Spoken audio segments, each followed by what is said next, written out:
mean, for introduction purposes, let's see, 45 years, you could say that started the business in Hawaii. Okay. You could say youngest principal broker within 2 years of getting licensed. I mean, there's a lot of breakthroughs that I did. Okay. So well, that's the kind of stuff that we want to share. So let's start with the questions. Sure. How did you get started? Why real estate?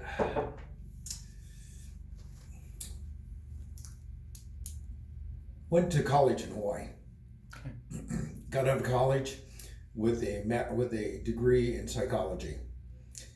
There were no jobs. Mm-hmm. Got into construction for a very short period of time. Realized that was not the way to go. A friend of mine who lived in the same complex or same development that I lived in actually owned the real estate company. And he said that he thought I would do well as a real estate agent. And that's how I got started. How did you get started real estate investing before or after you got your license? Well, real estate investing I never did in Hawaii. It was actually a little bit too expensive. Okay. I did have a home and a condominium, but that was not because I was investing. That was just because I wanted to buy a house, didn't want to live in my condominium, didn't want to sell the condominium. So sort of by accident, right? It was very much by accident. Okay. We also had a very different way of doing things in Hawaii. We had a process called agreement of sales. It's a different kind of real estate contract. Over there, you could wrap the loans. Wrapping a loan just meant that if someone went to the bank and got a loan for $100,000, someone else could come along, buy that property, give that person a loan for 120. The next person could come along, buy that property, and give a loan to the second person in line for 140, and so on and so forth. The house I bought actually had 6 different individual loans on it. Wow. So I actually cashed all of them out. But the good thing was when you sold on a real estate contract, or over there called agreement of sale, if you had that $100,000 loan and you sold that property to someone else for 120, you were making $20,000 of interest on your equity. So, and if you sold that for a higher interest rate than what you were paying, you're also making some interest rate on that $100,000 you borrowed. Wow, that's cool. Yeah. What's your favorite type of way to invest, whether it's foreclosures or... Well, investing to me is just numbers. It doesn't matter who I buy from, what type of home it is, as long as it works. And my investing rate is what I call the 1% rule. You're not often going to find it, but 1% rule means that if I buy a property for $100,000, I have to be getting $1,000 a month in rent. 1% rule. 1% rule. Most of the times you're going to find that is never going to happen. That is not usual. Anything with numbers, that's what matters, right? Yeah. Well, how have you gotten the best deals? Usually the best deals are foreclosures, usually. Mm-hmm. But I've seen some where the people, they just had to go out. I wasn't the agent, but they had to go out. They had major deferred maintenance, roof problems, maybe even a little mold in the back. None of that scares me.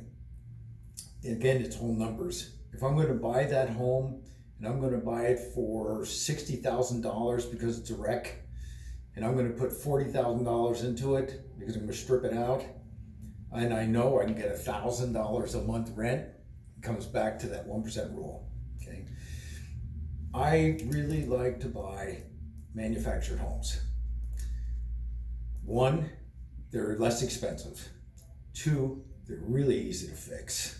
They really are. You can also put into them anything you can put into a frame-built house.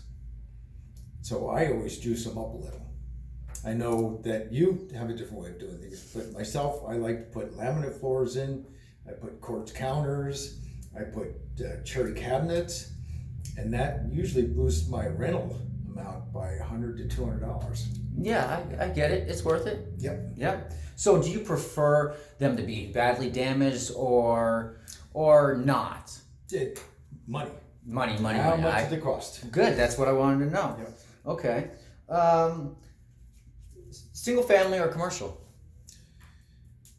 Single family is the easiest for me to deal with. Mm-hmm. Commercial is great. I just bought one. That's commercial. Tell us about it. That's the one I bought in Rainier. And it's two manufactured homes. One is okay and it's got a renter in it. The other one is kind of a beater. And so I've got a roofing crew over there now and they're doing repairs. And that right now has a hairstylist in it. And so she's going to be taking over and doing a hairstyling and also put her family in the other side of it. So the place is gutted already. So it's going to be a question of doing the interior after the outside is done. It's not going to be much more, rent-wise than it would have been if I was renting a single family, because that's basically what I'm doing. But commercial, usually in the long run, is better. And a commercial, not big box store. Okay, big box store, they make all their money up front. They don't make it years down the road. Years down the road, they're trying to give it away. Okay, so, but apartments, duplexes, fourplexes, sixplexes, eightplexes, as long as you have the money to make it work, again, you have to look at the numbers. When you start looking at properties that are multifamily, you also have to really start looking at the maintenance that's been done on. How old are they? What kind of anticipated problems are you going to have with them? Take on a single family, when you're going to gut it, it doesn't matter because you're going to be taking everything out and putting all new. With multifamily, you're taking on a much bigger financial responsibility. You need a lot more due diligence for something like that. So single family is just easy for me. Would you ever, or have you ever done a fix and flip? I don't like to do fix and flip, and the reason for it is because of tax. Mm-hmm. If you buy something and you flip it, okay, within a year, if you flip it, that becomes income. That's not capital gain, that's income. If you wait a year, rent it out for at least a year, then it becomes capital gain. Capital gain is just a percentage of what you've made that goes towards your income. So if your capital gain is 20%, let's say, and they take 20% off the 100,000 you just made and add to your income, that's one thing. If they say, oh, it's all income, well, then you have to get the whole 100,000 and add it to your income. And it's not how much they're charging you for what you sold it for, it's how much it's pushing your rate up of taxes. So I like to have it for at least a year. That's my way. Have you ever done a fix and flip? No. No, short term? Nope. I got you. What about a 1031 exchange? How do you feel about those? Love them. Absolutely. You don't have problems in this market, especially trying to find a property if you were going to sell? In this market, it's a lot tougher, only because you don't know how long it's going to last. You remember when you do a 1031, you have to go out there and you want to make sure you designate a certain amount of homes within your 6 month, or I guess it's your 3-month period to be able to close in a 6 month period. Mm-hmm. You just want to make sure you can designate a bunch. Okay. Because it doesn't matter if you don't do anything with them, but one of those has to be the one you're going to close on. Right. It's not scary that you might not be able to find something in the amount of time, or you just don't close until you find something. Well, that's the other thing is usually you want to try and make sure that the way it's set up is it's probably a delayed closing on the one you're selling so that you can acquire the other one. Now remember, you have, I believe, if I remember correctly, 6 months after you close to close on the other one. Right. But it still has to be delineated. You have to know which one it is. Right. You're going to close on. So it's not like you're going to put these people out. It's not like you're saying, oh, well, we can't close yet. Can't close it because we can't close on the other one. It's just that you're going to have that period where you better have all your ducks in a row so that the other person is ready to close before that 6 month period. Do you have a story about your best deal? You know what? I think my best deal was probably my cheapest deal. And it was a little single wide mobile home and a 2-car garage down in Squally Pines. There's a little chain link fence around it. Seller wanted, I think we had it on the market for 40. Single wide needed some attention. The offers we were getting in were right around 30 to 33,000 because they were builders and they wanted to rip off the single wide and put in a new manufactured home or a frame home. So I talked to the seller and I said, the highest offer we have is 33,000. I said, I will give you 35,000 if you want to sell. I'll give you cash for 35 and I'll take this over. And they said yes. As a matter of fact, they even had an agent friend of mine working with them, and I went just to make sure that it was okay. And I think I put 15,000 into that single wide mobile home, and it came out great. You know, there's nothing wrong with it. It actually looks cute. The people I have in there have actually have it for a little bit less rent because they don't make a lot of money, and it makes me feel good that I can rent it for a little bit less. And so that's actually the best deal I ever made. So I got it for 35. I think I put 15. So I'm now into it, 50, and it's assessed wise, it's right around 145. That's a good deal. Yeah, definitely. Do you prefer buying your supplies and stuff at Home Depot or other stores, or do you have other wholesalers for stuff? Or when I'm going if it's just for average stuff, I go to Lowe's. People have their own preference. I just prefer Lowe's. If it's just paint I need, I'll actually go local. But like I say, usually I go to Lowe's. That's where it usually has stuff. If it's stuff that I can just pick up or it's one-off kind of thing, I'll always use the local guys. But otherwise, yeah, I'm going to a box store out of town. And if I'm hiring somebody, a contractor, they're getting it themselves. I got you. Yeah. I would do that too. I got you. Yeah. Okay. Do you have a story about your worst tenant? Oh, yes. Well, let's hear it. Yes. It turned out to be a great story, but it started out to be a miserable story. It was a manufactured home that I owned. The woman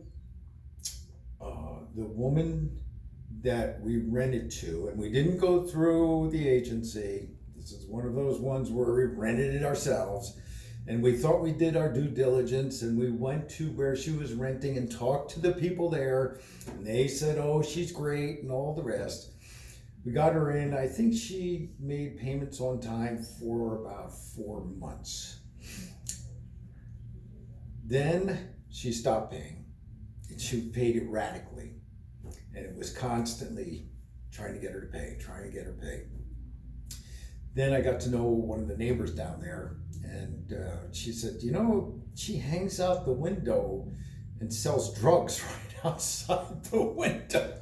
So I told the police, and the police had gone over a couple of times to try and get things to work out, and it was taking forever, and I just started the eviction process when I get a call from the management company down in Squally Pines, a friend of mine. Anyway, she called and said, John, you might want to come down here.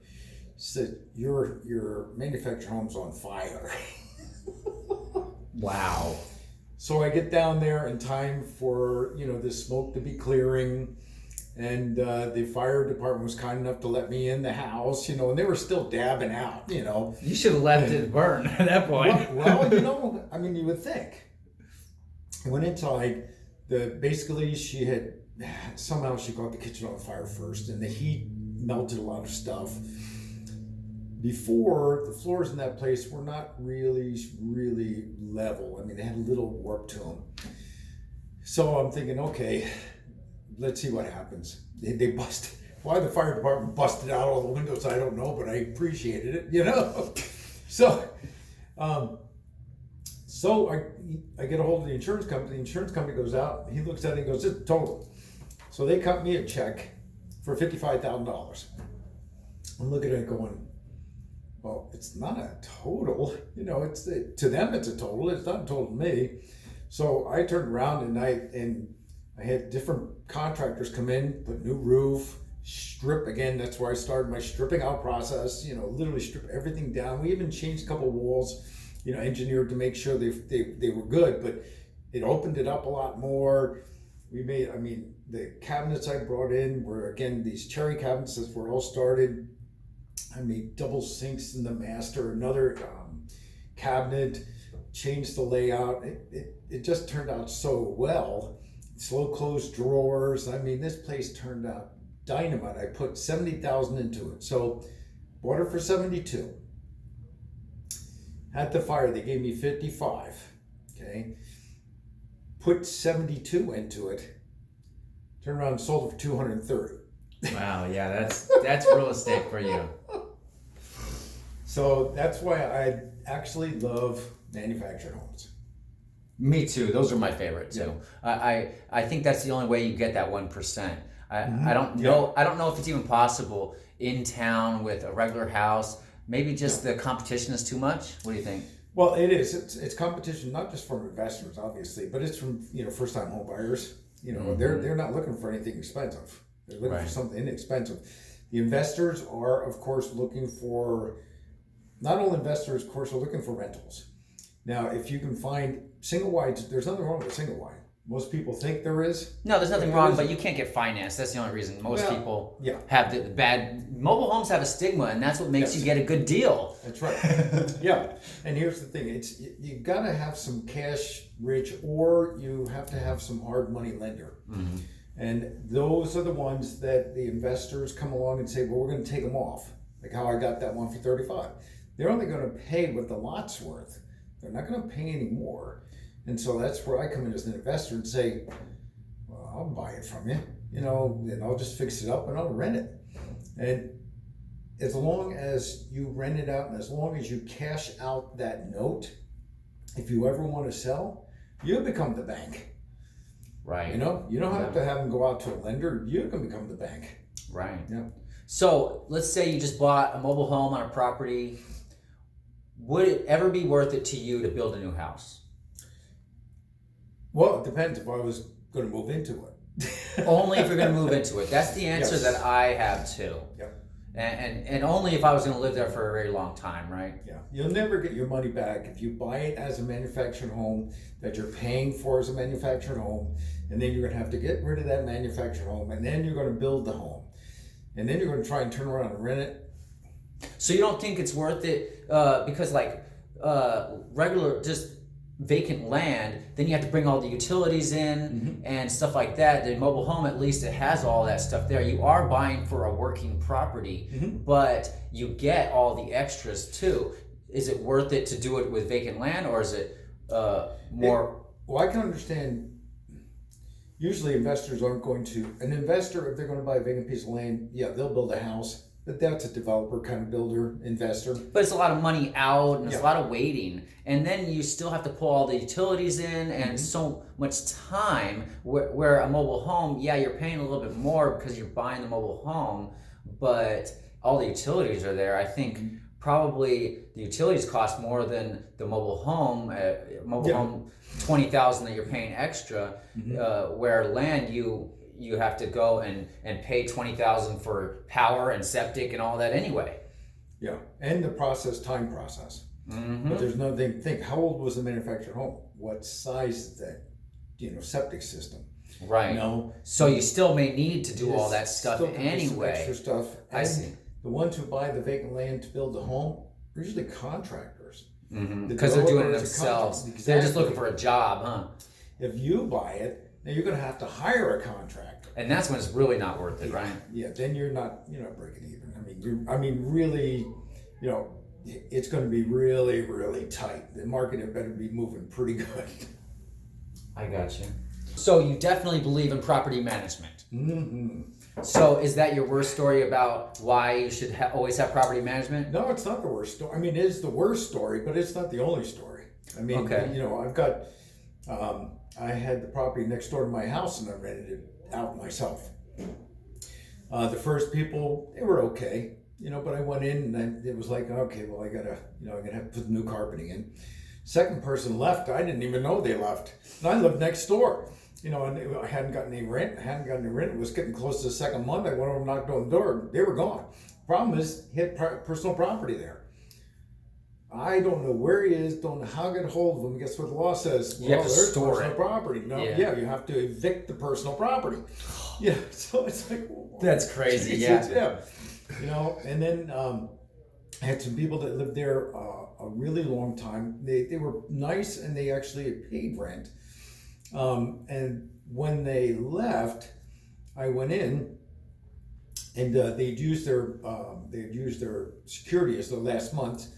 And because I'd known them pretty well, I foolishly trusted them.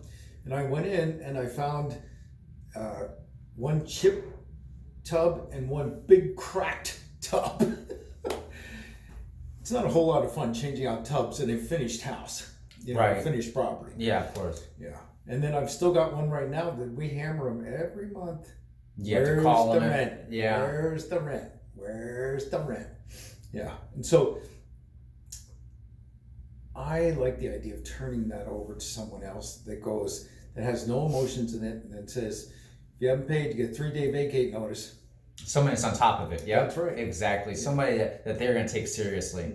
And I also am not called at 8 o'clock at night, 9 o'clock at night and saying, oh, by the way, my water shut off. They call the property management and property management gets right on it. And it's okay with me. You know, they've got contacts with contractors and all the rest. I love it. So there's a big thing on the internet. Conventional rentals are conventional rentals, but a lot of people, they do what's called lease options. Oh, have you ever done one of those? Because they do it because they get the option fee, and then they don't have to take care of the property and stuff like that anyway, and they're just the same as a renter. They're either gonna pay or they're not, and at least you have the option fee. Yeah, there's and many different ways to structure these options. These options can have an upfront fee. These options can also be, if the rent is $1,000 a month, it's $1,200 a month. $200 goes towards your closing costs or towards your down payment, when and if you so buy the property. There's also a duration of time. It's kind of like delayed closing, that kind of thing. Just remember, the person that does a lease option, they're not like a delayed closing, in that a lease option is actually a contract. So whoever's selling the property needs to look at their mortgage, because there could very well be verbiage in there that states that a lease option is considered a sale. And remember, you have a due on sale clause.